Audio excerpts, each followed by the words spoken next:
We're live. We're live. Oh my God! I'm just answering angry customer. No, I'm just not really angry. I'm the angry one. People don't understand, Jonathan. They don't understand the pain we go through daily. Man, oh man. How's everybody doing out there? I got to get my live stream popped up, but I know you're there. You're there. I can feel your presence. No, you're watching iCarly. You thought I forgot, didn't you, fucker? Listen, there's a plague that has descended upon my household. Oh shit. It's called the Descendants. I don't know if you guys know who the Descendants are. Oh yeah. My child has discovered them. My daughter. Yeah. And I'm just not sure. I'm not sure how I feel about it. That's it. I'm sending it to Brandon. But I'm not sure. I'm not sure, man.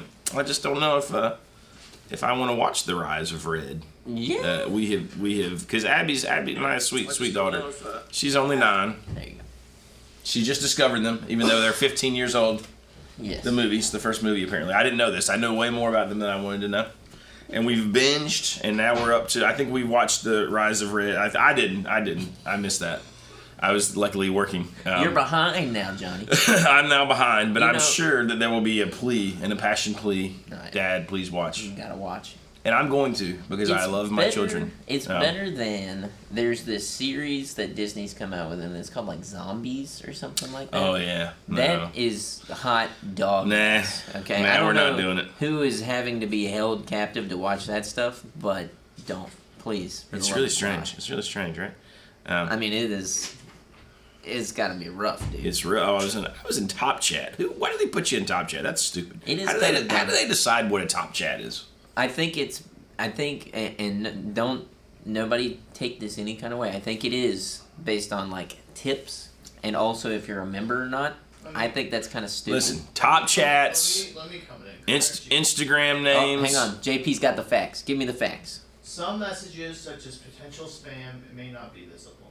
Ah. But there's no potential spam. I've We had the guy last I mean, maybe I'm fine with that. Like just generally. Seen come through. Yeah.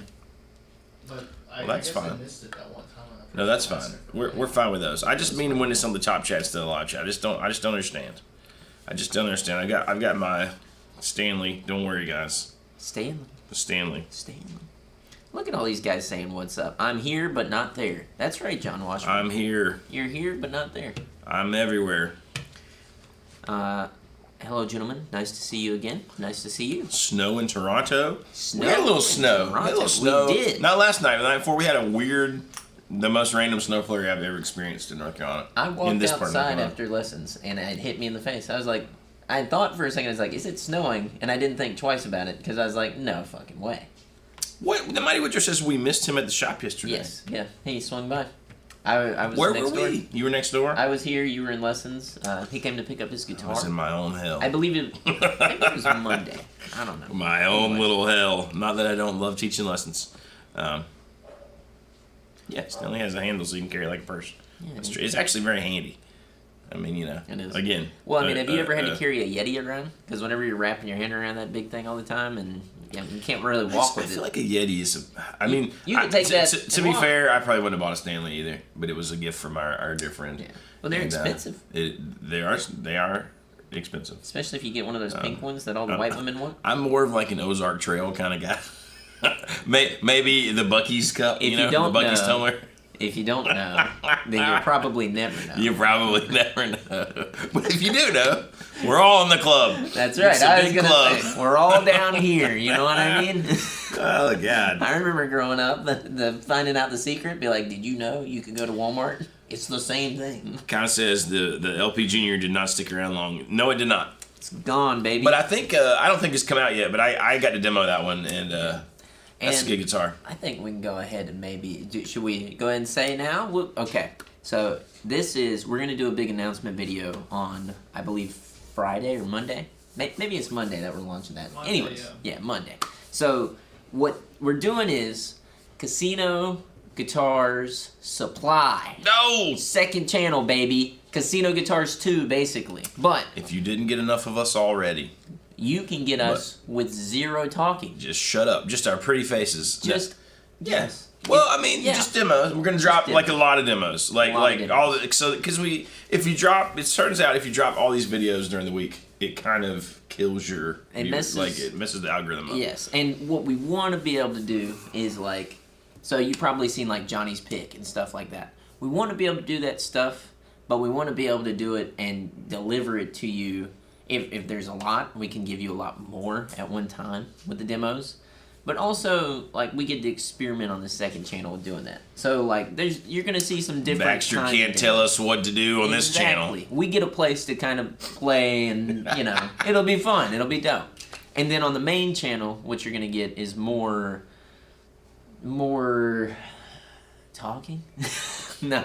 More BS. More BS. But no, more curated stuff. We're trying to dial in and give you guys some stronger content that is not affected by us having to be like, oh, well, we have to do I can't ruin our algorithm. Yeah, no, exactly. For sure. We want to be able to do all the things. So this allows us to do all the every things. single one. Okay, listen.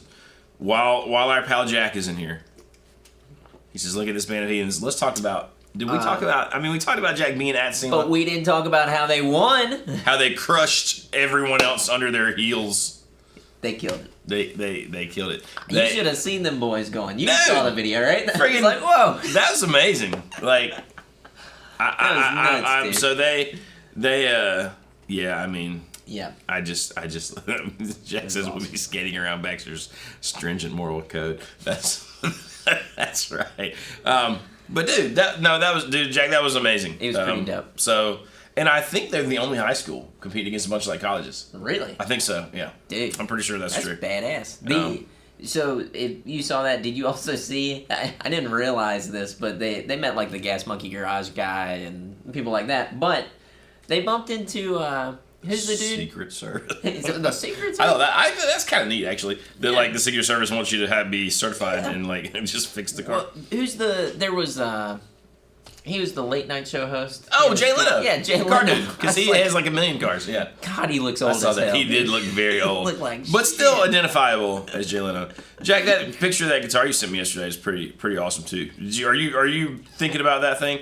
Tom Beatty says fill us in. So Jack runs like a program at a high school where these kids basically are a garage and they work on all these cars, and I mean they've done all kind of stuff. They fix cars for the staff and people's moms, and did a whole thing for like in the Maui fire. Send a car. I mean, they did to Ohms. Yep.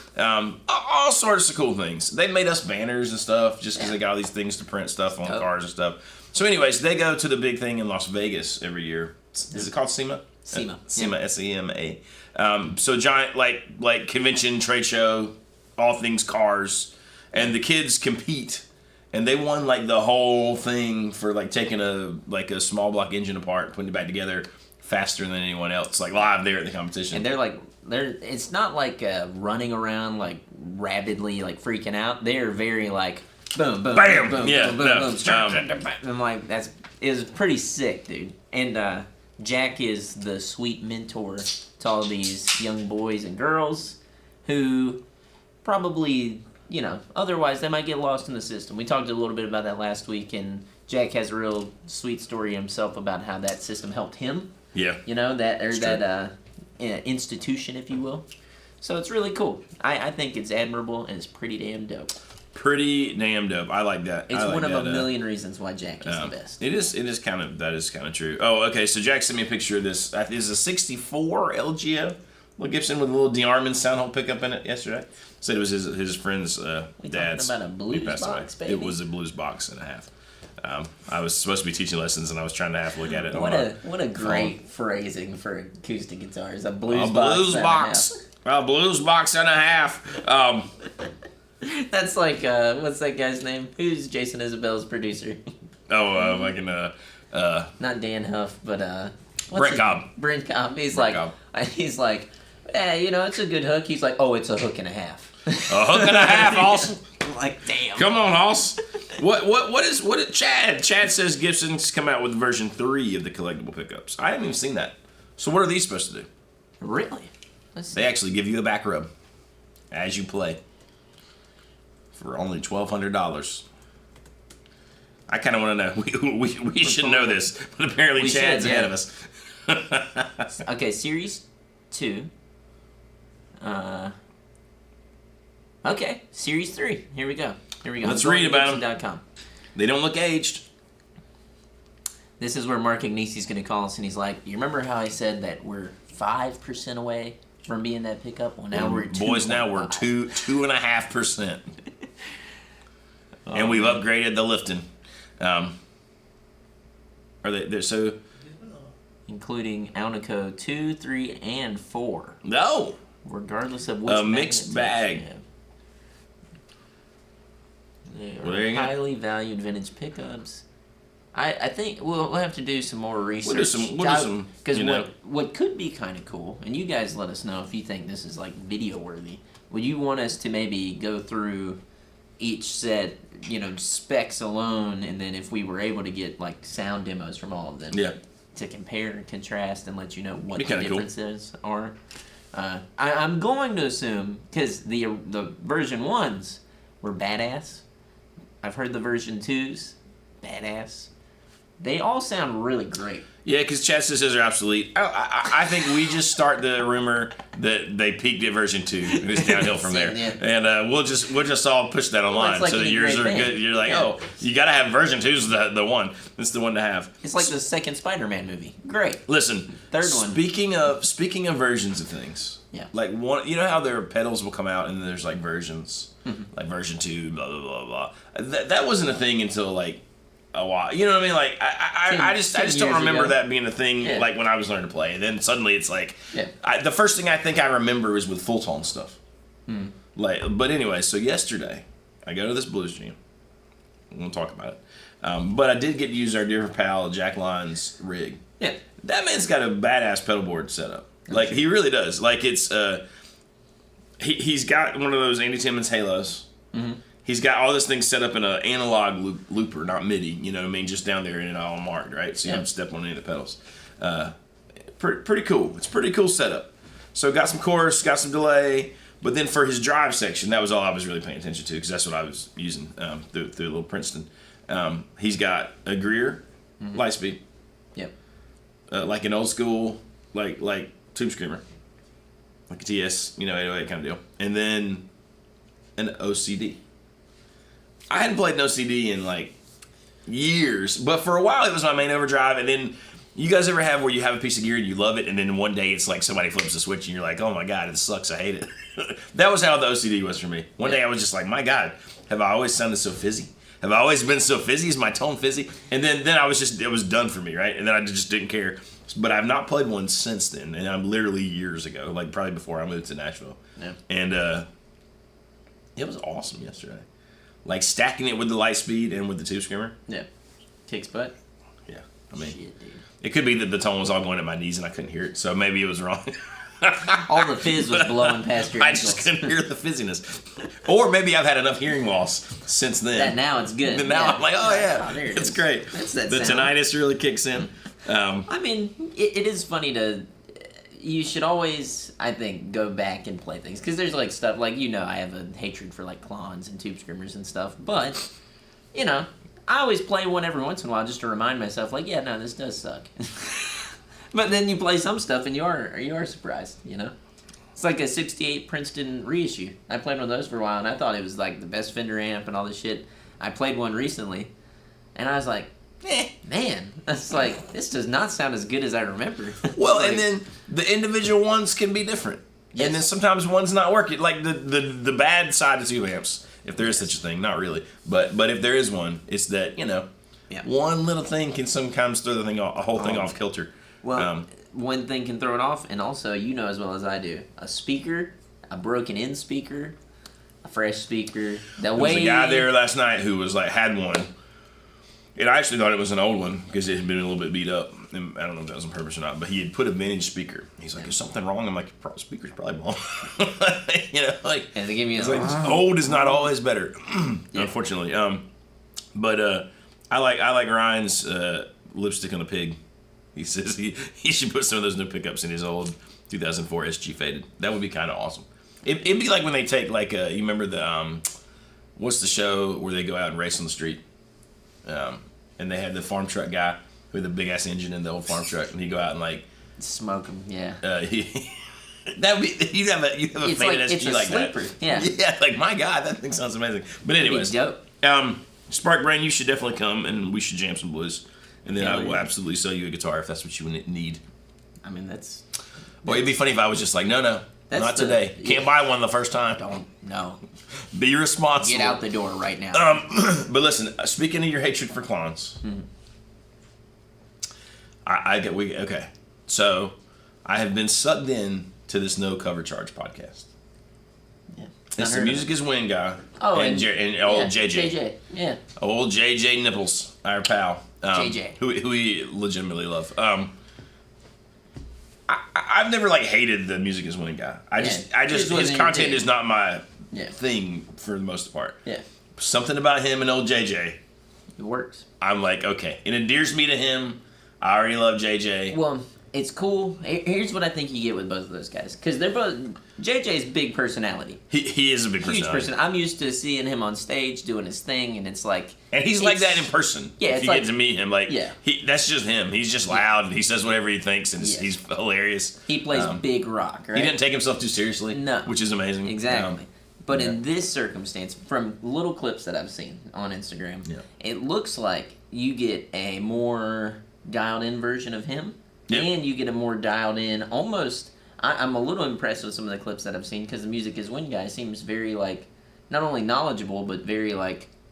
It's almost like he's got all this like library of gear, Yeah. and then they go through it, and Jared James plays it while he tweaks it. Yeah. So it's like a weird sort of redneck pedal show, you know, like you know what I'm saying? I'm gonna have to get into this. Well, but anyways, so their interviews are good because I even enjoyed the one with old Joe Bonamassa, but they had their crazy Klon shootout. Yeah. And I didn't realize that Jared James Nichols like loves a Klon. Like that's his sound. He's got one Joe Bonamassa gave him. He's got a whole story about how he got into him and fell into him and blah blah. And they discussed the ridiculous prices of them, which That'd it is be awesome. ridiculous. Next time I see him, I'll be like, hey, remember that Dumble? Let's talk about that Klon. No. Bang, bitch! Might be a step too far. This man loves a Klon. He'll be like, I kill you. He loves the Klon, and he could. He's a large man. But anyways, I like to think he'd pick me up. Sean, I'm gonna set you straight, young man. That would be really funny. Let me tell you about a damn Because Klon. I think he could. But I'll tell you. he just lifts your He head. could, up he there. could rip me in half. He could like grab both my arms and rip them off of the joints. That'd be dude. amazing. Anyways. But yeah, anyway. But I really enjoyed their whole Klon shootout. It made me sort of appreciate. It made me want to go take off. I mean, I don't have any real Klons, but it made me want to take my. Of course, they both have a real Klon, but it made me want to take my random Klon style because I don't have any straight clones. Yeah. But I have a lot of like Klon Yeah. circuits. It made me want to take them and put them back on my Little board and player. mess around. It would be fun to. I want to dick around with one, but I want to be able to play them through different amps because I feel like that is a testament. Like certain pedals will always go and pair well with an amp, you know? Tube screamer to a Fender kind of situation. Let's see. Well, we got Walker BJJ has joined us. Dude, tell us about that friggin' custom shop Gretsch you just got. This man got a Steven Stearns Penguin. What is going on? It's like seafoam green. It's like aged. I talked to you like 2 months ago, and we were talking about a Castadosa and all. He's making the rounds. also, while you were here, sir, I have enjoyed now playing guitar solos for one of his band's songs called Mayshell. Go check them out. Really cool stuff. It's very cool stuff. Killer vocals. I was impressed. Good music. I think the production is really good too. Mediocre guitar solos on at least 2 of the songs. He didn't say mediocre. He said meaty. Meteor. Like that thing that's flying towards Earth that could be a spaceship or might be a giant meteor. We don't know. Atlas. It's all nickel. It's breaking up. Now let's talk about what we really came here to do. My God. Anyways, And but mediocre. have you ever played a real Klon? No, even though we had that one here, Baxter played it.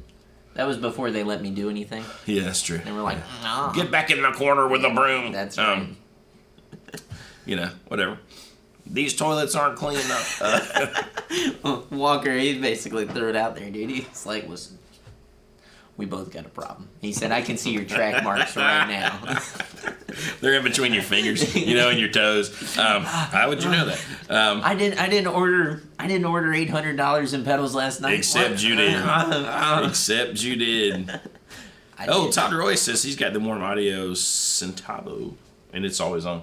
I will say, every time that I end up with the Klon thing on my board, it winds its way into being always on, and then I say, God, I don't want an always on thing, and that's when I rip it. Isn't that a weird mental game? Where, like, you have a pedal that you set to always on. Like, I love it so much, and then it gets in your head, and you're like, well, I can't have it always on. I got like, a why? Benson Germanium preamp that I leave on, and now I'm at a point where I'm like, am I loving the sound of an amp, or am I loving the sound of this preamp?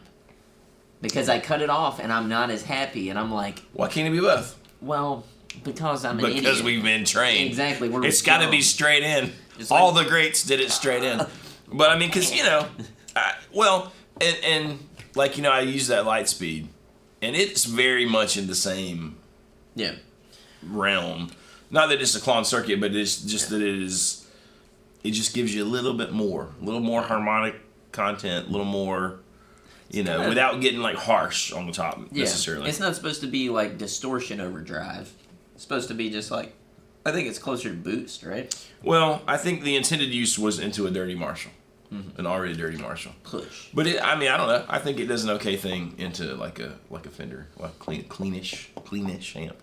But yeah, I think the magic of them is gain. Like more than you would think. I don't think it's quite like a Tube Screamer where you gain down and then volume up. I think you can run some of the gain. Yeah. But I think that is probably where a lot of my bias comes from, is because I've seen so many people play them into Fender amps and hear that, especially in like local scene shit, where I'm just like, it gets like a shrillness to it. It kind of drives me up a wall, makes me want to smack somebody. Look, we're getting hearts and smiley faces. Hearts and things. Tom said there's like a bot or something. Do we have a bot? We have a bot? The mayor is not a bot. Is it Queef Urban? What? Yes. I don't know why that guy just sent in Queef Urban, but I appreciate it. Makes me happy now. Is there a bot? JP's on it. I don't see any messages that look weird. I don't see any messages that look weird. What are you talking about? Is he messaging people? Maybe. Listen. I am not a bot. Mary, she says, can we talk about the video of the lady at Novo just smacking a guitar with a rock all over? Oh, can we admit this is absurd yet? I haven't watched it yet. So I'm assuming Novo has a video of a lady relicking a guitar. Listen, you want to make omelet, you gotta break a few eggs. I don't know. I mean, I don't know that anyone is helped by videos of how. I think it's funny that people are always like, stuff like that is like leaked out or whatever, and they're like, oh my god, now we know all their secrets. It's like, what do you think they do? Like, they're ripping the paint off in some form or fashion, and then they're beating the hell out of the thing and dirtying it up. Like, there's not, I don't know, it's just never been like that much of a mystery to me. Like, maybe I'm a goofy ass. It's Mini Guitar Society is not a bot. There's a lot of people who aren't a bot. Oh, he says the bot is piling on the likes, smiles, and hearts. We thought you just all loved us today. No, we paid. We paid for that guy, all right? There's a guy in another room fucking... I like to think we didn't even pay for a bot. Yeah, we paid a dude to sit there. Just to sit there and be like, hey man, don't let those hearts, if we see those hearts slow down, you're gone. Even for a second. You're gone. Yeah. How else do you think they relic? With a feather? Exactly, yeah. I mean, they just beat the hell out of it. They rip the fucking paint off. A big feather, the like little quill thing on the end. Bam! I mean, just... they throw it in a freezer, I do sort of hate... up. I kind of hate the, like, random... Like, you'll see some guitars that are relic, and it's the random, like, little pool of, like, dings, like, all in a spot, and you can tell someone just went, and I do hate that. Yeah. So I'm kind of with the mayor on that part of it, you know? And I do agree with that. What I will say, I like, and Fender at times is better about it, and sometimes they're worse about it. Everybody does good and bad at the same time, right?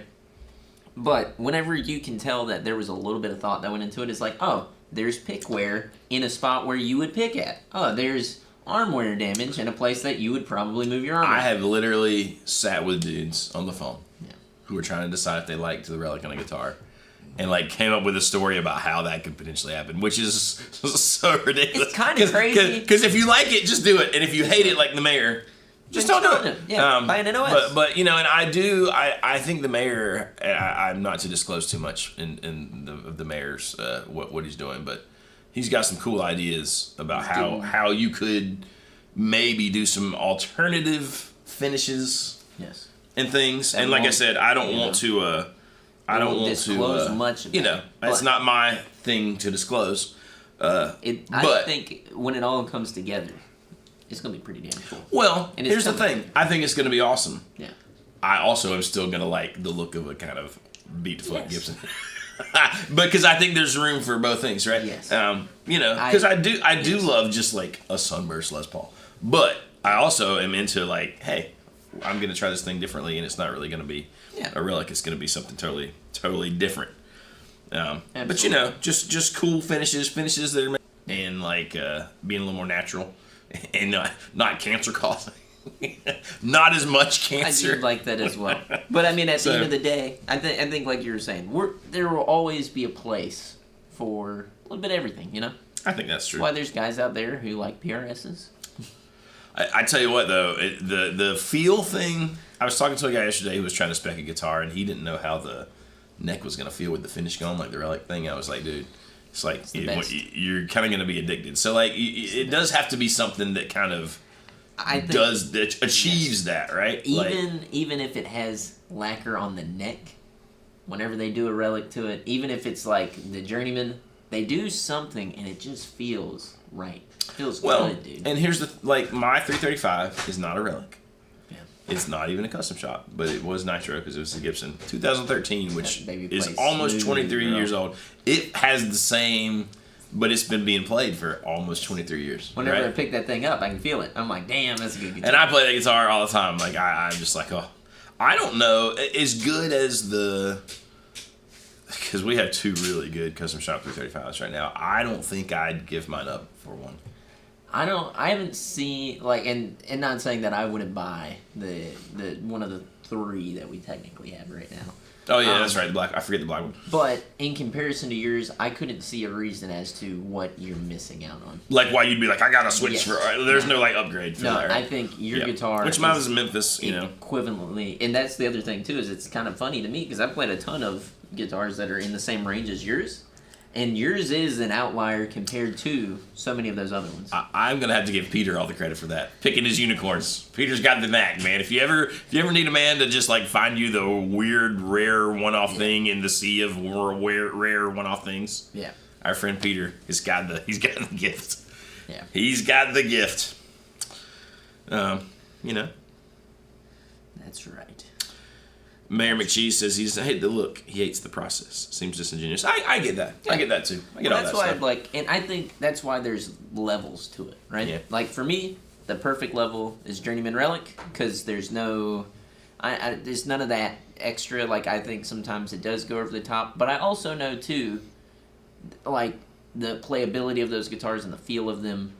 I get why you would go Relic, heavy Relic, stuff like that. It's just not for me. And I just say that to any customer who buys from us and they ask what would my preference be if we're building a guitar. I'm like, personally, I think Journeyman Relic is perfect. But Journeyman, even though I'm even starting to really love the Deluxe Classic thing. And I think the Gibsons are on the even lighter side of that, right? Because it's just a much lighter scale. Now, Mayor McCheese says that subjectively, I hate relics because of my sensory issues associated with my twist of the Tesla. And I'm not laughing at you, Mayor McCheese. I'm just saying I think it's funny that you put it that way. You know, I've never considered that before. We chatted about that before. Yeah. You know, I don't think the relics feel that way, but just you describing how you imagine, I kind of get that. Yeah. I kind of get that. Why I make like the sort of nails on the chalkboard effect. You know what I mean? Yeah. But you know, I kind of hate how much I love them and how much I've become used to that. But new shiny guitar appeals to me much less.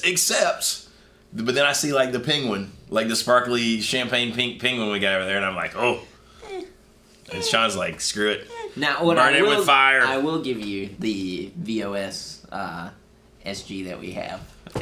Like, that baby screams at me. I'm But like, see, even that looks old to me. It does. But even now though it's that's what I imagine like the mayor stuff is gonna kind of be like. Yes. Like not a sheen. pristine thing, but like a. Yeah. There feels like there's some weight to that. Yeah. And when you look at the 61, the standard, which is also a great guitar, It but just there's has something about like, oh, it's just no. It is. I was figuring out that VOS is not vintage old stock, but what is it? Vintage original sheen. Yes. That is what it is. It's not. It's not as shiny, perfect, non-blemished. Like it's an odd thing, you know. We've had some true oil guitars made from Fender that we had a guy do. He wanted basically like a Bonnie Raitt style thing. Just all all the finish gone. He did a 3-tone sunburst and he put on there he wanted the ultimate relic, and by that he meant take all of the paint off. We always hypothesized, we were like, did they paint the guitar At all? Like, where is their paint? Or did they just maybe like flick a few little? Done. It would be kind of funny if they painted the whole thing. And Here's the funny thing. I mean, that is what you're paying for. That is what you're paying for. But like, would you do better at that point, just to get like a natural finish, in like Journeyman, instead of like the thousands of dollars for the ultimate relic thing? I don't know. I don't know. Maybe you would. I just don't know. I don't know. It's a lot of questions to ask. It's a lot of questions. A lot of true oil lovers there. It is funny, the hearts and things. Is that making like a noise for you guys? It's not doing anything, right? Well, we have our noise. I don't know, man. It's Yeah. a friggin' lot. Let us know. It's irritating even just seeing it. I don't know how to find who it is. That's the issue. Yeah. It's okay. If it's not bothering you guys, Yeah. let us know. No noise? Tom's Okay. like, oh, it's bothering us. No, Sweet. Oh, I Okay. can turn off reactions. no, just get No, out. leave it That's on. fine. Yeah, it's good. I mean, I just wanted to make sure it wasn't taking away from your immersion. We've My talked a sense lot of about validation immersion. has never been higher. It's me. I will stop. Surrender. Don't you dare. I love you all.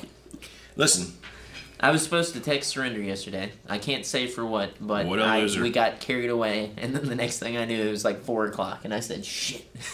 it happens. It happens. I hate Listen. love. What the fuck, man? Stop the love. I've got two gigs coming up, Sean. Uh oh. They're both sort of blasts from the past for me. Yeah. Oh, I know what you're talking about. Thursday, I got a gig with good old Harvey Dalton Arnold of Yeah. the Outlaws fame, which is going to be really fun. So if you're around on Thursday, if you're near here, it's here. It's not here, but it's in some near Southern. It's in Southern Cons. That's going to be fun. That's just like playing songs I don't have to think about, like blues and like old Outlaws, Southern rock, and I'm going to play like a lot of notes pretty fast. Yeah. In a No sort Clapton, of, in a though. sort of Southern rockish fashion. No Clapton. Actually, No we're playing Clapton. Badge. Calm down. It'll be great. You're gonna love it. Well, now I'm not going. It's fine. It's fine. You don't have to go. Like he was ever going. But then Go ahead. I've got to go. We've talked about this. I got to go to Indiana in 2 weeks with my dear friend Alan Craig Miller, who has just re-released all his music on Spotify. And I was like, man, this is really good stuff. Yeah. And it was funny because I hadn't played some of those songs in probably 8 years. 8 years. And I was like, and I should have been working on them like a week or two ago because it's like 50 songs. But all of those songs, I was like, oh, they came right back. I was like, I was gonna say you got isn't it. that kind of You fun? got it in the old How bank that works. there, dude. But because it's like his original stuff, but then it's like all the stuff we used to do in clubs and in Nashville and stuff. And some of that stuff is really fun, and I've forgotten how much fun it is. But here's the fun part. Some of the guys in the band that I'm going to Indiana with are from Sweetwater. Sweetwater guys. Fucking traitor. And maybe I need to go to, but they also asked what sort of amp I would like, and I feel like the sky is the limit. I feel like I could have anything Sweetwater has at their disposal. Well, I mean, I think you need one of those. You need an M80 with the cabinet. I think what you need. Actually, hang on. M80 head.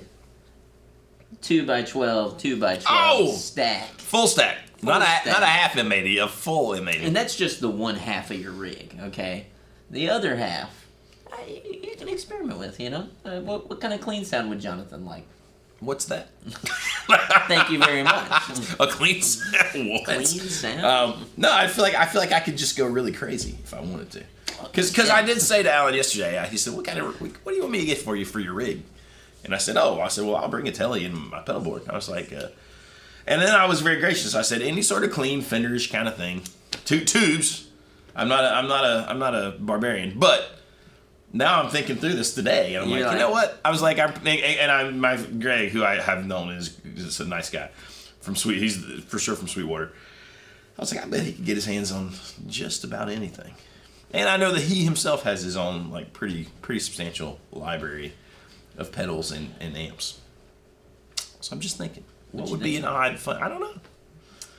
There's a part of me that always says, oh, you should do something boxy. Try something a little different. I know. And then I'm like, yeah, no, I don't want to do it. I think we need to look at Sweetwater's amp page real quick. I'm gonna just pull somebody that want up. one of those new 62 friggin' supers. We will talk about this. I will explain what amps we're looking at here. Okay, let's see. Let's go to guitars, bags, amps and effects, guitar amps. Todd Roy says Badge is a great 2 songs. That's kind of true. We going combos or we going amp heads? Well, I do feel like for the gig, combo is probably the right move. Because I don't want a big amp that I'm like sort of like, you know, neutered by that. I gotta put it on like a half. All right, let's see. Do they have an option to just say tubes? There we go. Let's cut out all that solid. Thank God. We don't want Thank God. Oh, a helix, Jonathan. That's what you need. I mean, I could be like, I want one of those new neural DSPs. All right, now we're gonna go. We'll do 1,000 as our bottom. Okay. And let's just put 10,000 as the top. And not because that's what we're doing. Just to see everything. Just to see what our options are. You know what? I mean, I wouldn't mind trying out one of those Marcus King Orange amps. Okay. Let's see. So we got a bunch of the regulars here. Strike all the maces. Yes. No maces. Just kidding. All right. Listen, I've enjoyed this. You're going to hate me. You're all going to hate me. And I think Sean has a good idea for a video for this. Oh. But I've enjoyed the Falcon 20 a lot lately. Like, because now we got them because we are Gibson Shields now. We weren't when we did the video and the guitarist talked shit about me. But now we are. And that's a great amp. I think it's just fun. Maybe it's just because it's different, right? Yeah. But I mean that's what we've been plugging into lately in the front room. The video I want to do on this thing and to build on Jonathan's love of it is I feel like it got a little too much hate on the initial launch, and I understand that there's a lot of things that go into that. It's not just the amp itself, but I think for the price that it is, and comparing it to anything else in the market. You can't really get something that does that at that price point and has all these options that come with it without easily breaking the $2,000. Because it lives in that sort of like Supro. Yes. And it's what's cool is it has a vintage feel without being so vintage that it's losing something. You know, because if you played any of the original Falcons. It's not really the thing that you think it is. Like, at least in my opinion, I do think they took the idea of what that amp was and they built upon it in a really cool way. In the same way that like Magnetone did that with the old ones, in the same way that like in a lot of ways Supro kind of did that too, right? Because those new amps are, you might love them or hate them, but they're definitely more like robust than the vintage. So Valco Supro stuff. It sounds like you're playing a Gibson 20 at this gig. Oh my God! I'll just carry it on. I am liking this whole Jack White amp. I like Todd Roy's 62 Super on one side, and the Panoverb on the other side. The Panoverb would be badass, dude. Woo! Okay, we're flipping. I'd play the Panoverb. A lot of Fender amps. The Super. Goodbye, Spark Brain. Have a great day, man. 62 Super. I mean that would be. You've been wanting to play it? I've been wanting to play one. That's pretty high on my list. 2 10-inch. It's 40 watts. Listen, who needs reverb? It's about damn. I'm coming around to it. It's about damn time. I find myself. I've played a few gigs. I didn't even touch reverb or delay, Sean. You don't need to. I don't know what's happening. You don't need to. I don't know what's happening to me.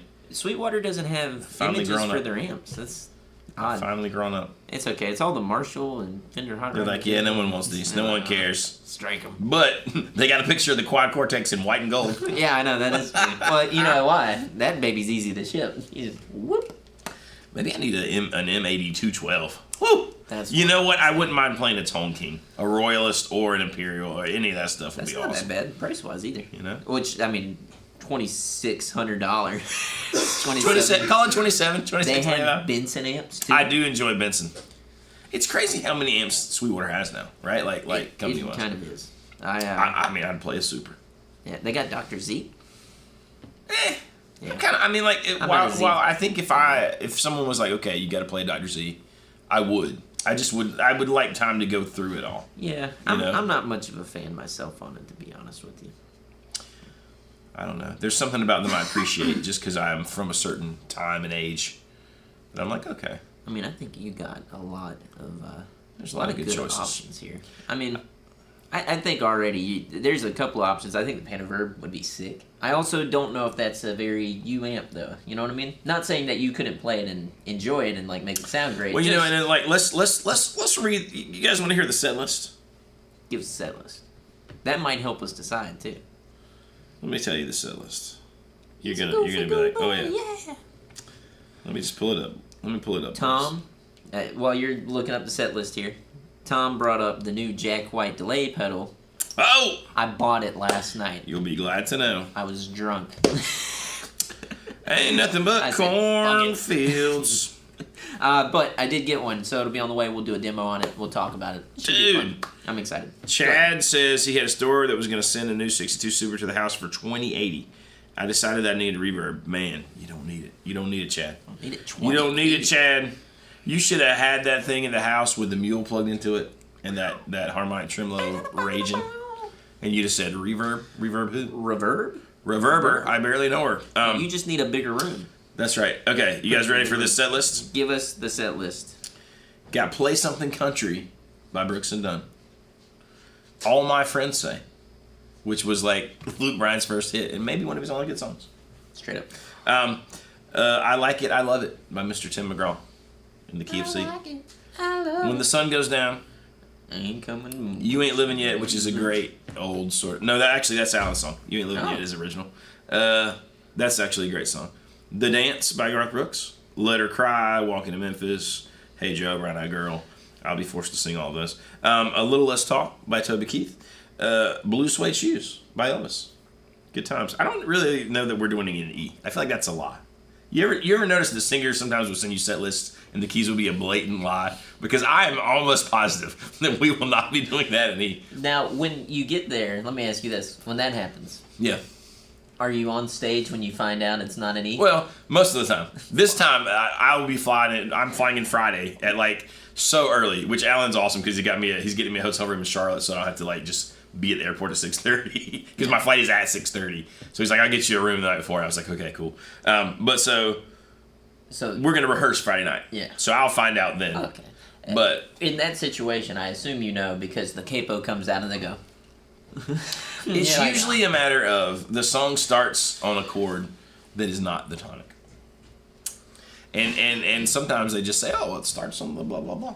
You know I what I mean? see. And, I see what you're saying. You know what I'm saying? Okay. Yeah. Like it starts on E, but it's actually an A. But because E the is record five. key for Blue Suede Shoes is you go G A, G A. You know, but then the whole thing is just the A blues, like a 12-bar blues A pattern. You know what I mean? Like 1 4 5 and A. But it goes a G A, like flat 7 to 1, flat 7 to 1. But I can't imagine. I just maybe we are gonna do it in E. But I'll be shocked. If I'm that's so true. like trained up in the head to be like, well, I need to see all the chords in the song before I can tell you what it is. To where I never thought about it if you're just like. And I'm singing funny playing. sending keys to people because if I know everyone, I know how they'll think about it. But if I don't, like if you're a new bass player I've never played with, I know I sound like an ass sometimes, but I'll over communicate. Like it's in G and it starts on the 4 and blah blah. You know, I'll say dumb things like that. But now then we're doing one of your favorites, Boot Scoot and Boogie. Are you doing Neon Moon later on? I don't know. Maybe. If you do, listen, you can afford a Boot Scoot and Boogie if you do Neon Moon. That's a great. Actually, I think we're doing the Play Something Country, and we're doing the I Believe acoustic. Because Alan and I recorded that. I will say, having the dance on there already qualifies you for a lot. This next one's a bit of a deep cut, but it was all the rage in Nashville for a while. Randy Houser, you remember Randy Houser? A little bit. He was basically like the country AC/DC, because all the songs are like da da da da da da. Actually, I love some of his songs, but this one's called Boot Song. It's like a drop D, like slide thing, and it actually is a lot of fun to play. You never heard that song? He's the fucking Kurt Cobain of country music. Then there's a little he's not. But then there's a little gospel section, which I think is kind of fun. Then we're going right into Save a Horse, Ride a Cowboy. All About Tonight, Blake Shelton's biggest hits. Folsom Prison. Let's Get Going is an original. Don't Happen Twice, Kenny Chesney. Last Dance with Mary Jane, American Girl, Give Me 3 Steps. One of my songs, Free and Easy, which is Dirk Bentley. Friends in Low Places, I Love Rock and Roll, which seems odd, but Alan has always covered that, and it's really fun. And then some alternate Statesboro Blues, Sweet Home Alabama, Chattahoochee, which I'm going to push for that because that's who doesn't want to play Chattahoochee.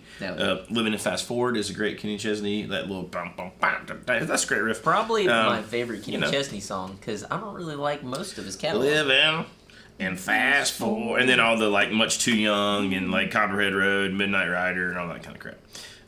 That's pretty cool. Drinking my hand. So that's my set list. That is, in my opinion, a very good. It's a very like big party set list. It is a very Nashville of a certain time and place set list. You know. To me, like if I was at a big, because you're probably playing like big joint. You know, like from what it's he like told me about him. It's a big place and it's the whole thing is ticketed out to if I was at a place and I heard all these songs, I'd be like, all right, this is kind of badass. Because you don't hear these songs very often anymore. Yeah. But this used to be like just the thing, you know, like that's what we play. Like Fast As You is on the alternates. People who do the fucking like Kane Brown and shit like that, and I'm not even like knocking. Like, listen, you knock them. You know how I feel about Kane Brown. I got a personal experience, and nothing against Kane Brown, all right? Because listen, I got plenty against Kane Brown. I have plenty. I have like plausible cause to say fuck Kane Brown. But what I mean is like if you throw in Tyler Childers, Sturgill Simpson, any of that, Red Clay Strays, fucking what's his name, Mr. Charlie Crockett, any of that shit, dude, bad ass. Well, now listen, that kind of country, kicking ass. Anything that's been on the radio for like the last 5 to 10 years. You can sneak in a Florida Georgia line, but a lot of that shit, I'm like, maybe man, you a song. Sam Hunt, go fuck yourself. I had an experience the other night. We were up in Fuquay Varina, which is such an odd name for a place, at Aviator. I was playing with old Mr. Rodney Allen Brady. I only play for people with 3 names. That would be really funny. That was my role. Alan Craig Miller, Rodney Allen Brady. But it's a thing. Anyways. The girl at the bar was very opinionated. Very opinionated. She was an employee, bartender. And at the time, I was like, oh, she's the manager. Unemployed. She's the manager. And she said, what are you guys playing? And, Rodney, being the diplomat, says, oh, some rock, some country, a little bit of everything. We can do the rock side. He's like, we'll read the crowd, see what people like. She says, maybe I'm feeling rock tonight. Maybe. That, feeling rock, no country. And he was like, okay. He's like, I got a few folks coming out. And she's like, are you bringing anyone out? And he was like, yeah, I got a few folks coming out, and they're going to want to hear that kind of stuff, like the Tyler Childers, the that stuff, And she's like, it's just all I ever hear anybody do. Like, so I thought that's what she would want. Yeah. And she was like sick of that stuff. Because that has, around here, that is the pervasive... set list for if you're if you're a brewery circuit. As well as I do though. That's the thing. A lot of the guys and a lot of the people in this area I see do these same songs. Like, they played a Jason Isabel song. Guess what song they played? Cover Me Up. They played a Tyler Childers song. Guess what song they played? Feathered Indians. They don't play a Sturgill go a little deeper. Yeah. You could go a little deeper. I think there's a lot of great songs by all those dudes. You can dig in heavy, dude. Because like Tyler Childers, you can't tell me you dig in and play like Hell, he's got like some weird ass songs. You can do like Universal Sound. I think there's some songs by all those guys you're talking about that you can play that people will dig whether they know them or not. Exactly. You know what I mean? It would have that effect of like, was that an original? You'd be like, Like no, if you actually. play Long White Line, like if you play that and you crush it, I don't care if people like it or if people have heard it. They're gonna be like, damn, that's That's great. a badass song. You can That have a crown. Long White Line. Dude, You gotta have that King little. Turd up here on you know? Shit Mountain. That's gonna be great too. But anyways, some Johnny Blue Skies. Yeah, you just Johnny gotta do Blue it. Skies, baby. Starting a new band, and the drummer said only metal and 90s rock, no country. First song I'm playing is Coulter Wall. So if it's only metal, basically you're saying, I don't want to get paid to play music. It is the unfortunate truth. Now, I mean, maybe I'm sure that's not true everywhere. if you're doing stuff like that, 90s rock though, you get paid. yes. Well, I told somebody, I was talking to a guy. I said, listen, if you want to play metal and rock and stuff like that, like real heavy shit, not just like, and I'm talking about like in the 90s to that, like we're talking Pantera to like Black Flag territory, like really it's like it'll be a little off-putting to people who at one point only listened to terrestrial radio or playlist, but the way that you pitch that is you have to make it like this experiential night. Like a night, It's like, hey, dress up, wear all black, go fucking crazy, do your hair like a weird. punk night, or I mean, make it, yeah. Make it this kind of an event if you're going to do a cover band act like this, and you would crush it. People would come out and they would love it, and they wouldn't know half the fucking songs. But You they got to would get the lose their mind. venue on where the venue pushes it to as like Exactly. a that night like experience, and then that's also the way to get paid a little more. It straight up, because I promise you, if you push it like that kind of event, people want. It's more like a tribute. Yes, you know? people want to dress up and experience something like that. I think to where most nights they just want to go out and hear some bullshit in the background. You do that, you might have a shot at actually playing that kind of music that you love and getting people on board. And you would be able to do it. You can't do it every week, but you do it once a month, and people might lose their fucking minds about it. So Tide Roy, Kenny Chesney is his Clapton. He's just listen. I have very mixed feelings about some of this Chesney stuff. I enjoy when Alan does it because he really does love it. But and we kind of. But anyways, I'll say this: I'm not necessarily a Kenny Chesney fan, but I'm a Kenny Greenberg fan. Kenny Greenberg wrote the is songs, right? well, he's a session guy. He's played guitar for him for a long time. Mm-hmm. He's produced a lot of stuff now in Nashville, and for a while, you'd see like Nashville like these shows where they're having like multiple artists and playing like cool old like blues and stuff, and he'd put the bands together. And he's a killer player. If you don't know who Kenny Greenberg is, you should go look him up and just watch him do things. But Kenny Chesney was like sort of, I think, his ticket into that world. And forever, if you wanted like a rock thing in Nashville, like on a record, when it was all switching from like they didn't want the Brent Mason thing, they wanted like more fucking Mutt a little Lange. more rocky. Kenny Greenberg was like one of the dudes with old Tommy Bukovac, but pretty killer player. And he actually has Alan loves Chesney so much and Kenny Greenberg because he did a couple of albums and Kenny Greenberg produced them. Nice, that's cool. So, which is why they're fun to play because there's all these like rock guitar parts. So it's funny talking about that rock country era.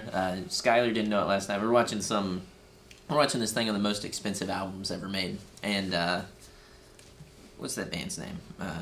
Hysteria, Def Leppard. Yeah. How much it cost to make that record, right? Well, and they're talking about how Mutt Lange did it. She's like, who the hell is Mutt Lange? I said, well, he actually married Shania Twain and produced her records. And she's like, really? I was like, yeah. And then I said, and then the motherfucker cheated on her and left her ass. And I'm like, I don't know how you cheat on Shania Twain. Listen, all that matters is it culminated in his greatest work, Shadazy. I used to work with this guy in Charleston who was like a badass like 80s shred guitar player. And I've told Sean stories about him. I don't say too much about him, but he would put on the damn Shadazy record in the guitar store and just lose his mind over it. And he's like, you can hear it. You can hear that it's him. You can hear it. And I was like, what are you talking about? He's like, it's Mutt Lange. Can you not tell? I was like, it okay. tracks for a guy like that to like Mutt Lange that much. He would literally He put on like a Poison record, you know, and then we would have to sit there and talk about the similarities between the two. You know, you hear that? I mean, sure, it's country instruments, but you hear it. I'm like, okay. I don't know what it is, dude, but hair metal, Poison, and listen, for the bit, for like laughing and chuckling, fine. But holy fuck, I can only listen to so much bullshit. Like, it's just bullshit. I don't know. Like, there's nothing to be said. There's nothing to be done. They're just like, I mean, any of it. Motley Crue, Poison, any of that shit. And it's not that I hate it. I just don't feel like it really serves a purpose. So, hate me if you want. But that shit kind of blows. And I feel bad that you had to sit there and go through the trials and tribulations of the differences of Poison to country music. I will say this, though, right? Like, I had never... I mean, at the time, I was like 19. Yeah. And I had no thought about, like, production... Yeah. For like oh, you were just a band and you played your songs, right? And I didn't that had not entered my, because at that point I'd only been playing guitar for a couple years. Yeah. The idea of a sound, basically, for the whole thing. So I will say, like, while it's super funny now, like at the time, I know there was a part of me, because I really loved him as a player, so I'm sure I ate some of that up. And then I also know that, like, it made me think about those things. Like, oh, I could maybe listen to a record and say, here's this, like, fingerprint on it, right? And I mean, you know, it takes a long time to be able to really do that, I think. But I don't know. It was a cool experience to start thinking, oh, okay, it's not just the band and the artist. Like, there is some, like, method behind it, you know? And that was cool. Well, that's where, like, I always view producers, and Mutt Lange is obviously akin to this tradition. Producers, whenever they are really, really good, they can kind of mastermind behind a band and honestly make the band bigger than they ever were. Metallica, fucking... there's a shit ton of... the Beatles, anything that you go into like that. And then what's really cool... Sorry. No, you're good. You're good. Is whenever you see bands that know that and how they react to it, Led Zeppelin. I found this out. The first 4 Led Zeppelin records, Jimmy Page said he changed producers on every single one of them because he wanted people to know that it was the band. That is what exactly, because I think the weird thing is when it gets to where, like, the sound is kind of, the band loses control a bit and it's just the producer, right? Yep. But the best ones are probably when there's this marriage and it's symbiotic and it's like, okay, we know this guy does this thing. Oh, yeah. I mean, probably Jason Isbell and like a Dave Cobb, probably that kind of scenario. I feel like they're a good pairing, you know. Yeah. And similar, like with the Beatles and George Martin, is like they talk about how whenever they shifted over to only being in the studio, there came a point where he knew, okay, they can do this. I just need to step back, and I need to let them work. And that's kind of cool, because most producers, you know, they twist. They're like, oh. All right, so I believe it is my turn to go to the shop, boys. So have fun with Sean. I'll go open the doors for all the people standing there beating on them to get in. I'll see you all soon. Oh, Jonathan, they're all leaving. They're all leaving. My God. I love you all. Take my Stanley and go home. Good day. I said good day. All right, I'll see you guys next time. That's right. Goodbye. There you go. Jimmy Page, better producer than guitar player. True. Some might say. Johnny said true. You heard it here first. Yeah, I don't know. That's my thing. Let's see what comments we got here. Steel Dragon is awesome. Check out the license plate on the Lucky Fig Guitars DeLorean. I want to hack one of those Sustainiacs that Phil Collins used into my Charvel, but I'd probably destroy it. I like the Strat. I wish they would re-release that pickup that Fernandez did. I think that was, right? Fernandez? Some shit like that. They should put that out. Great White was a... I know, I probably broke Woodrow's heart by talking about all these 80s bands that I'm like, ugh.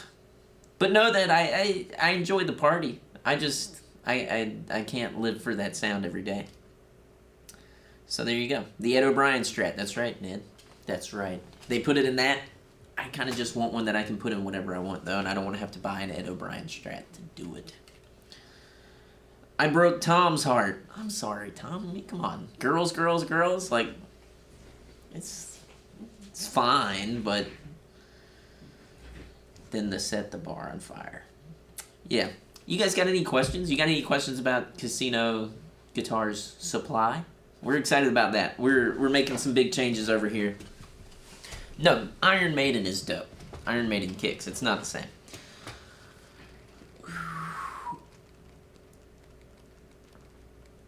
I cringe when I see those giant thermos cups. I blame a story on Gutfield show. Jonathan is he's very responsible with his thermos cup, wouldn't you say? Yeah. JP's giving me the nod. He's giving me the yes. He is. He's a sweet guy, you know. He does it right. Any new car amps? I hope so. I walked past the car factory the other day. We have some on order, but I think we need to do a new order. I would like to personally keep in stock all the car amps because I think they are great, but we don't have that going on right now. Johnny won the box war. He did win the box war. That is a great knowledge to have. It was fun though. We had a good time filming that. JP crushed the edit on that. I want to say he's been crushing the edits lately, and you know he's working up towards it. But now we're getting into this badass like rhythm. It's getting better and better and better. So we're excited. Watching Gutfield is your first issue. It was in a prison wallet. Oh God. Props to JP's edit. Look at that, JP. You're getting all the love. The bot even loves you. I think we have one other D18. I gotta get it uploaded online. But yeah. Ever build a box fort with a shipment of new guitars arrives? Yes, and it's a lot more fun whenever we got Baxter's kids down there because they stack them up. They get crazy. They're like, we actually used to put his kids in the box and we'd seal it up and like shake them. They'd be like, they loved it. They'd like come busting out. They'd be like, ah! It's good times. Yeah. I mean, hell. Anything else? Anything pressing? Trying to think of what else we got going on here in the shop. We got, I'll go ahead and spill some of the beans on this. We're working on buying on a budget $2,000. We got a twist to it that's really cool. You'll probably love that. We've been filming that this week, and we're also working on a little bit of a news show. So that should be fun.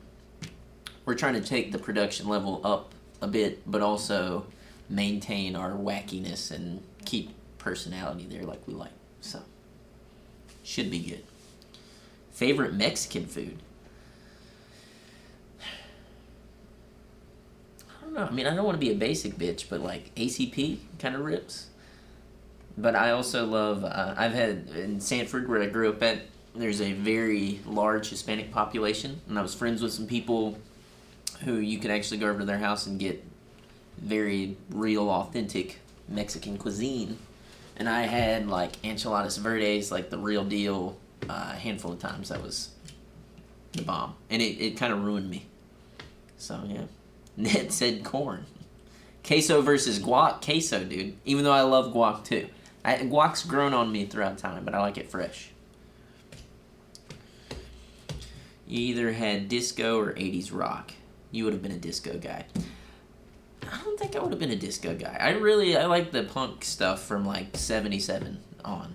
Like anything in that post-punk vein is right up my alley. I'm pretty heavy into that stuff. Like Susie and the Banshees, Television, of course, Talking Heads. Gets deep. I like to go deep into that stuff. Should do interview, unboxing, first reactions with customers when we receive our custom shop orders. That's a good idea, Lexington Daniel. We can do that. I know that we are, hopefully, I know we have one gentleman, Daniel, as well. I know it's not you, Lexington Daniel, I don't think. But we've been waiting on his custom shop for far too long, and we're hopefully going to see that soon. I would have been an early New Wave adopter, because I like that shit a lot. I love Bauhaus. It's funny you bring up Bauhaus, dude. Bela Lugosi's dead. You know what I'm talking about? I mean, I went for the big one, but really I like Dark Entries, all that stuff.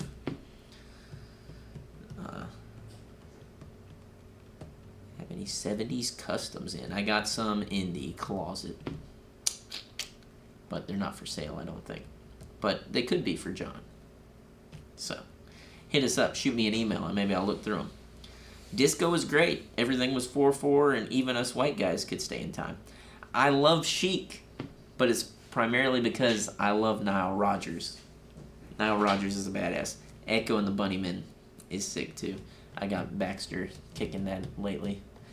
I went through a Cure phase too recently. I know that's more on the later end of things into the new wave area, but I'm a huge fan of all that kind of like the stuff that couldn't really break them into America heavy. I love everything in that time span from 70s to 80s. Less Than Jake. My good friend Chelsea Davis loves ska music, and I make fun of her about it all the time. But she absolutely adores it, like it's her favorite. And I'm like, I can't wrap my mind around it. My palate is not elevated to such high heights. Check out Warrior Soul, either Drug God in the New Religion or Chill Pill. I will check that out. I like that stuff. Yeah, any post-punk recommendations you have, definitely let me know. Because I dig into that stuff pretty heavy. I like that. And I like the post-punk revival of the late 90s, 2000s. And also why I love bands like Idols, the Viagra Boys, Emil and the Sniffers, Fontaine's DC, Geese. Finally, our American saviors. Love the new Geese record. Go check that shit out, because that's killer. JP, have you listened to the Geese record yet? I honestly have not sat down and listened to the whole thing. I need to. I've heard a few songs, but... But there's a bomb in my car. He gets it. He's listened to enough of it. He knows. Yeah. Oh, snap! We got Marla Amps in the chat. He sent me a gift that I will be shooting some videos on soon. A gift. Maybe it's time. We're going to be able to do like the PRS thing where we're like, after a year and a half of working and compromising and making it better and figuring it out and doing the next step, we figured it out. We made blah. I'm excited. I'm going to be using it on some recordings, and I've been working on some songs, so I've got them dialed in right now. I got like seven songs. I'm just finishing lyrics, so it'll be cool to be able to use this special toy on all of those. JP is just letting us down left and right. He's probably busy listening to Asking Alexandria. That's funny. I got a good chuckle out of that. Yeah, dude. He got a chuckle out of it. He liked that. It's good. I mean, listen, we all had our time in the sun with that. Who was your favorite Warped Tour band? Warped Tour? I mean, I feel like it's basic, but it's Bring Me the Horizon. Bring Me the Horizon. Yeah. That was a good, I mean, they're the kings of that for a reason. Yeah. I feel like they went on to... They've grown on to... Yeah. They've blown big, They're doing some cool stuff. Some of their stuff... It's a little too edgy for me sometimes, but it's still... It's interesting. Not the newest one, but the EP prior was really good. Yeah. The production on that was super cool. Yeah, I like that. Really, after that Ammo record, they went and did some... We're talking about Bring Me the Horizon now, if you don't know. This is more of the scene music kind of vein of things. But there was like this dip, and there was like that EP that was really good. They did that dance record thing that was a little odd to me. Yeah. But I was like, well, they're experimenting, cool. And since that EP, I feel like they've kind of... I don't know. It's gone into some odd territory, but... I'm just not on the ride. That's what it is. I mean, I can go on for a while by the band, but Jordan Fish kind of saved them for a bit. Oh, dude, straight up, yeah. I mean, there is a hell... Yeah. After, like, from that record to... I mean, yeah. He left probably with this last album, right? Right before Yeah, he it? did. And then I think they used the guy who did the Architects record, which Architects heavy fall off. Yeah, no. Architects, what was weird is they, at the same time, Bring Me the Horizon, like, were exploding with Sempiternal. Architects was, like, right there, and then it didn't happen. And then I feel like they just followed them and made everything they did worse. Yeah. And I loved Architects. It's a very tragic story because their guitarist, like their main songwriter, died of cancer, and then the band kind of went downhill. That'll do it. You remember? I feel bad, but like... You remember that band While She Sleeps? Yeah. They had one album, And it was like they were poised to be huge, and it never happened. It was like that one record, and everything after it was just kind of like fuddy-duddy. Let's see, what are people saying? They're probably like, what the fuck is going on? They're like, oh my gosh. Echo and the Bunnymen are coming to Wilmington on next year's tour. I like that. Bring Me the Horizon equals bitches. Where's my Norma Jean hoodie and gym shorts? Norma Jean, dude. Norma Jean. That drummer's was crazy. Attack. Bill Murray. I saw him. I know you did. For Yeah, you like met him. I saw him for $15 It's pretty cool, huh? at Amos South End. Now he's like, boom. Yeah. It should go to show that in the music world industry, if you're worried about success or whatever, just don't, because that guy has ridden 2 waves now, and you couldn't recognize him this time around. It's kind of cool that, you know, because if you would have asked me like 10 years ago, especially whenever Attack was like imploding basically on itself, if you would have said, hey, this guy's going to come back, and he's going to have a whole nother thing, and it's probably actually better than what he originally did, I'd be like, nah. The guy with the white dude with dreadlocks and singing with auto-tune on the Attack song? I don't think so. Who actually listens to Youngblood? I don't know. Do you know anybody? I was actually thinking about this the other day, because he's fucking huge. He's huge. He's huge, but I don't know anybody who listens to him. I feel like it's the same thing with like Benson Boone. Like, name one Benson Boone fan. Yeah. I don't know a single one. I don't know a single one. When Benson, and I'm hoping y'all can hear what JP's saying is like. I'll walk over here. Yeah. Get here. We'll keep you at a cold distance. Yeah. I'm gonna. JP's a little sick. I'm not feeling the best today. We'll make sure you're in there. Perfect. Yeah. Perfect. So, yeah, I mean, Benson Boone, no go. I'm sorry. Whether it's backflips, whatever the hell you want to say or make fun of him about, it's just not. He isn't like he was trying to market himself as the fucking next Freddie Mercury, and I'm like, brother, I'm sorry, but you are far off. I don't know, was it Baxter's? I remember someone saying like he emerged and became successful because Harry Styles is gone. Yeah, that was Baxter. Okay, and I think he's spot on. I think that's kind of like. Yeah. Hitting the head on the nail, like. Yeah. I mean, because Harry Styles disappeared, basically. Yeah. And this fucknuts comes in and he does a backflip and wears a unitard, and everybody's like, oh my god! I bet he paints his fingernails, too. It's like, he should just be doing, I don't know. I don't know what he should be doing, but he shouldn't be doing what he's doing. Train drink. Tom, I can't be drunk at 11:16 a.m. I mean, listen, I could, but... Grab my phone. That's about our region. Yeah, we're at like 11:16. It's okay. If anyone's got any burning questions, spew them. Yeah, you got any burning questions on Warped Tour? I'm gonna refer to them as Warped Tour bands because it's a big umbrella. We're talking pop punk, hardcore, post-hardcore. You know Katy Perry played on Warped Tour? I do know Katy Perry played on Warped Tour at the same time as 303. And they actually were supposed to have her... I think she sang on a song, and then she blew up. Yeah. And then she basically said, fuck all you guys, and like walked out. What falls under Warped Tour bands? Chiodos. Yes, absolutely. Chiodos, and then... Kendado played with them. Kendado played with Chiodos? Pretty sure they opened for... Really?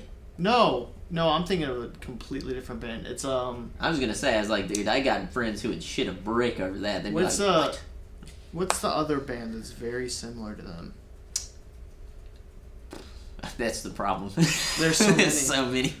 Frick. Because I don't even know if Chiodos is doing anything anymore. I don't think so. I think he did a solo thing, and then he had a couple of other bands. It's just gonna bug me because I'm trying to remember. I almost want to say Fall of Troy, but no. Yeah, Job for a Cowboy. Ned is a little bit older than us, I think, but he is definitely...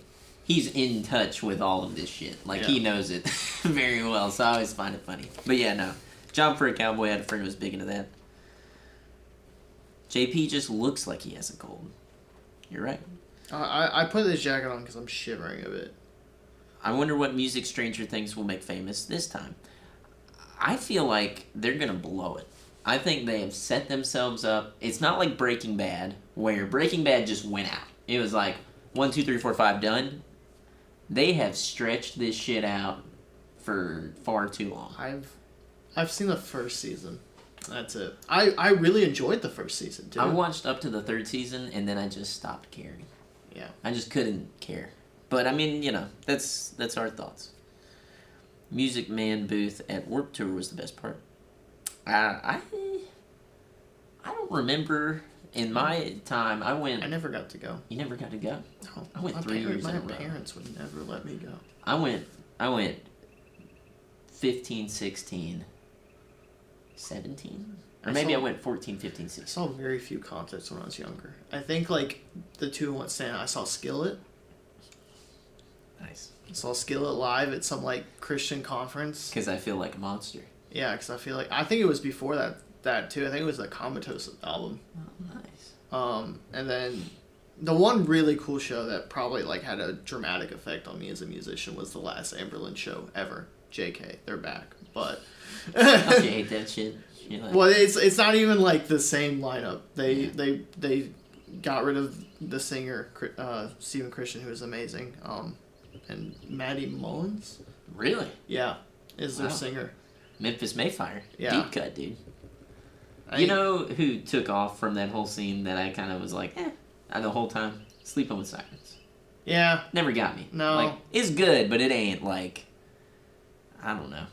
And it's not even like, because I listen to like Circa Survive and Anthony Green, and that's he's got like a really high pitched nasally voice. Same vein. Yeah. So it's not even like I was like, because that's probably everyone's biggest issue. Be like, why does the singer sound like this? Oh yeah, dude. Well, it's like Pierce the Veil. Yeah. Is that a girl? I'm like, I don't know. Like that, it never bothered me, but I feel like with Sleeping with Sirens, I think I actually am wearing a Circa Survive shirt. Look at that.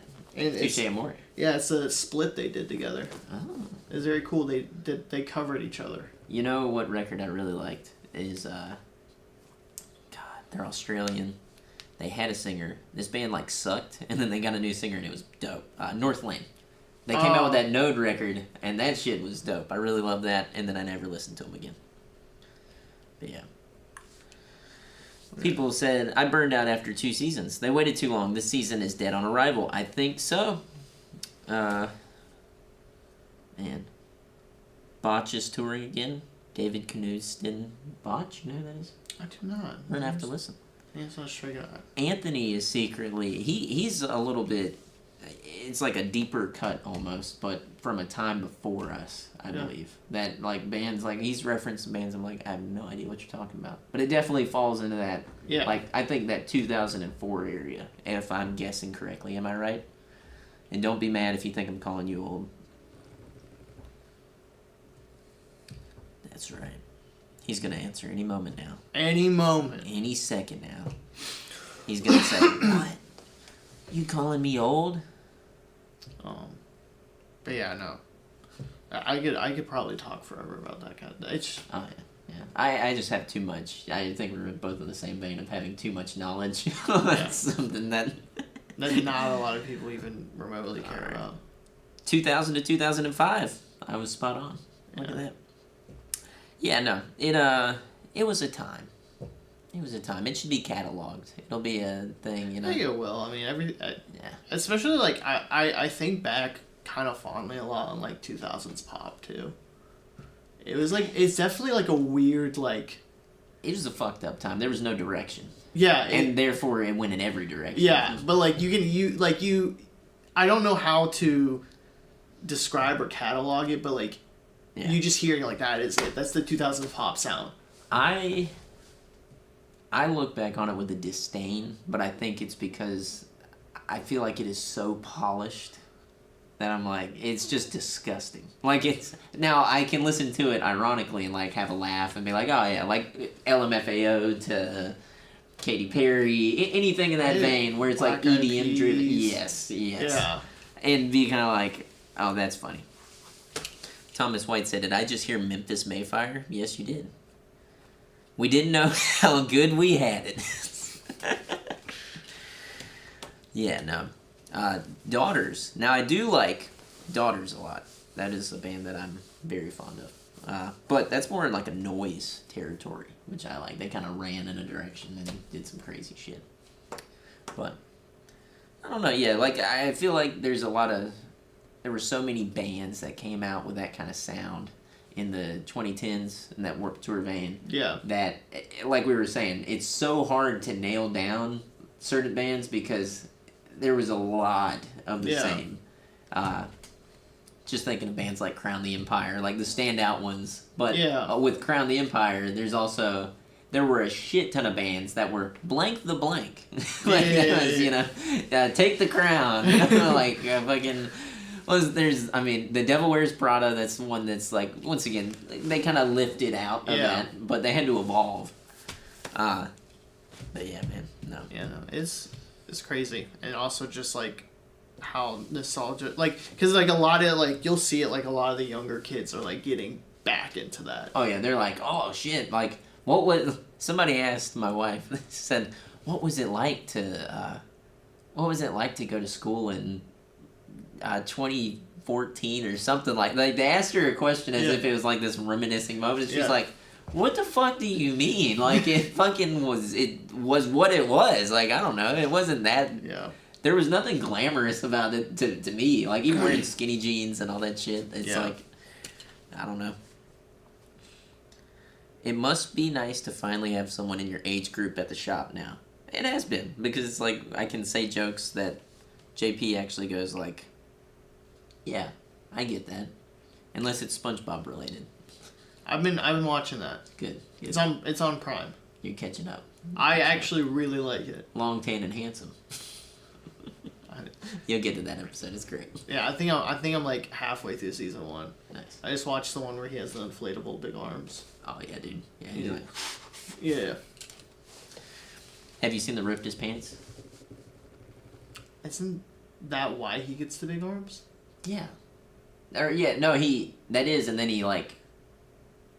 I think he got the big arms, then he ripped his pants, and then he does the band thing at the end and they sing the song. Yeah, because I'm pretty sure it's in the same episode. When Big da-da-da-da-da came to town, SpongeBob turned into a clown. It's great.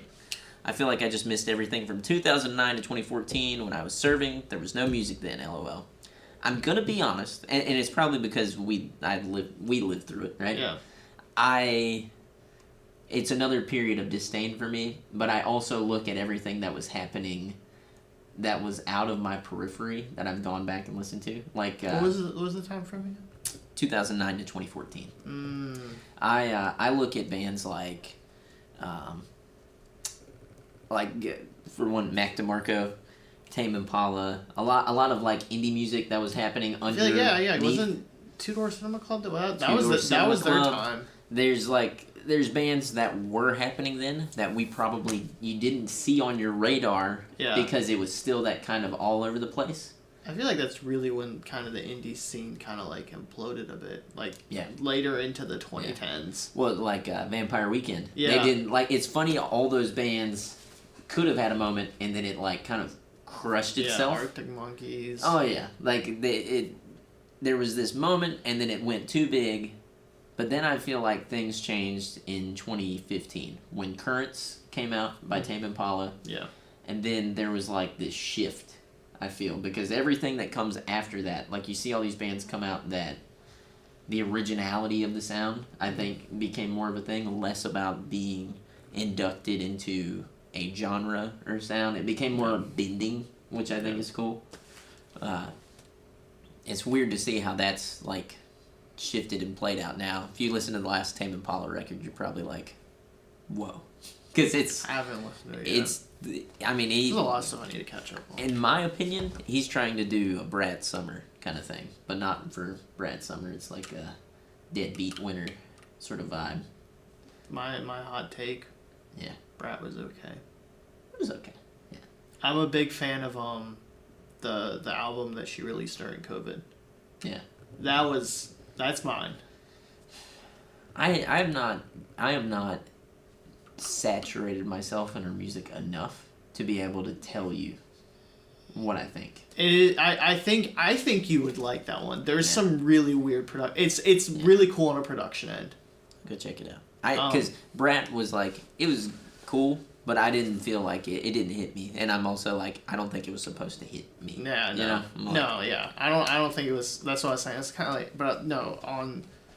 I can't even remember the name of it. I have it on vinyl, but it's a really good album. It's got really cool production stuff. It's got some. I think Dylan from 100 Gex did some stuff on it, so it's a little wonky. Yeah, that's what I mean too by that bending thing. Is like shit got so is like dirty, fucked up, and shitty. Like that's kind of what it's kind of crazy that they had like because that people were like, oh yeah, we're back into this. They had a year. Yeah, it was like boom, and it's kind of funny that they've just sort of like in the background a little bit. Yeah, I think Dylan's doing like a lot of back end producing for a lot of people. I think is kind of what happened with that project. Yeah. Let's see. We got some. Who was in your top 8? What a weird number. That's great. Did you guys dig Chiodos? I personally was not a mega fan, but my best friend in high school was. I really like their one song where it's like the something about a creek, blah blah blah blah. Something about a creek, blah blah blah blah. I never really listened to them much. I mean, if I had to pick a top 8 from that high school era for me, like that I really got heavy into, and this was like a short. It's funny. It your top 8 now or your top 8 then? Because that would vary for me. My top 8 now would be completely like different. Looking back on that. Oh, looking back on just that period? Yeah. It would probably change a bit. Yeah. I think, so for me, that period, it was like 2 years for me that I was like kind of consumed by it. Like my freshman to beginning of my junior year. And then I got out of it. I was like, okay, I want to expand into other shit. But Bring Me the Horizon would probably take the cake. There's a lot of bands that floated.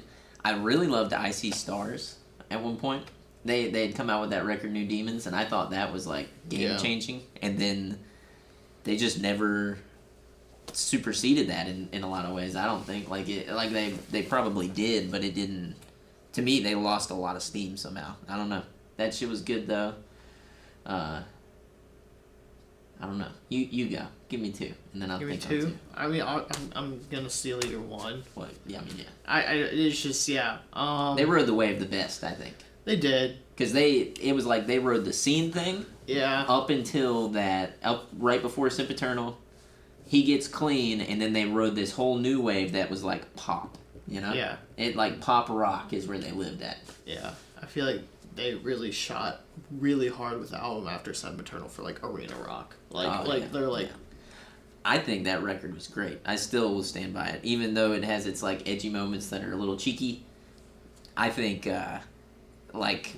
you can't listen to that happy song and not be damn, okay. I think and then the one after that is the one I really don't like. Yeah, Amo. Yeah. That's whenever I think they tilted into, it was nearing EDM at points that didn't really make sense. Yeah. There were songs on the record that like Wonderful Life. I thought that was cool. It was a little weird. There's a rumor that they wrote that for Limp Bizkit. And they never took it, so they just used it. No shit. I don't know what. I mean, I don't know if it's. I've just heard that on the internet several times. Nu metal to me is kind of like dead zone. I don't really get down with that. Like Korn, Limp Bizkit, all that shit. I'm like, it's the same thing. Why I kind of fell out of Bring Me the Horizon is it got so edgy. Yeah. Then I was kind of like, I don't know. I didn't want to touch it. I was like, this is kind of. I think that's how I feel about a lot of like deathcore and like those like really edgy, like over the top, like Eating Babies is like the name of a song. I'm like. Yeah, they like the shows where it's like, and they had a fucking severed pig head and they were throwing it around the room. I'm like, some bitch like got hit in the face with it. I'm just like, that's not for me. I'm sorry. No, yeah, it gets a little too. It's just, I don't know. It's too much. I feel like you're losing an experience there. Yeah. You know, you're getting lost in the immersion factor. Yeah, it's just it gets a little much. Now, what I do think is metal as fuck is the original wave of that stuff. With like mayhem and all that crazy shit, where like they actually like killed a dude and then fucking like they're burning churches and shit, and you're like, what the fuck is going on? And then one of the guys was a Nazi, but it's fine. He was in prison. It's fine. It's fine. He got his comeuppance. But anyways, yeah. Ned said ETID. I know that. Every time I die. He said, "Don't say it." I love that. The Radical, their last album, they like broke up. They imploded. But Radical is probably that was probably my album of the year. That's fucking hilarious. Okay. Atreyu, I know that one. Norma Jean. Yeah. Converge. Devil Wears Prada. Man. And then you get really obsessed with your area code. Yes, that is. Yeah, that's a huge hardcore thing. Coming at you from the 910. I'm like, shut the fuck up, dude. Midwest hardcore. That shit is hilarious to me whenever I see shit like that. Zane like, does that too. Oh, he'll be like, whenever we play a show, he'll be like 910 hardcore bitches. I'm like, God damn it, Zane. It's like we were talking about this YouTuber, and some of you may be hip to this because obviously you watch our goofy asses, right? Do you know Jared Alonji? Because if you do, he did the Baltimore hardcore thing with the X's on his hands, like the straight edge thing, and he's like, "Thanks for coming out to our show tonight. Just want to give a big shout out," and like he goes naming all these fucking bands, and it never ends. Yeah. Those shows usually have like, it's crazy. Oh yeah, dude. No, but it's always something. But yeah, man, oh man. All right, well I guess we better wrap this thing up. Thanks for talking to us about our childhood. That's fun. Yeah. We'll try and come up with a list, and maybe we'll do like some little post live stream riffing on this stuff. Because I would like to have a list of it to make fun of it and be like, I was a fucking idiot, dude. But yeah, thanks for watching. Hit the bell, hit subscribe, hit the like button. I did that all fucked up. Anyways, Casino Guitars Supply, second channel, coming to you next Monday. It's going to be great. A lot of new content coming. We're working on some big things. Thanks for watching. Thanks for hanging. We'll see you.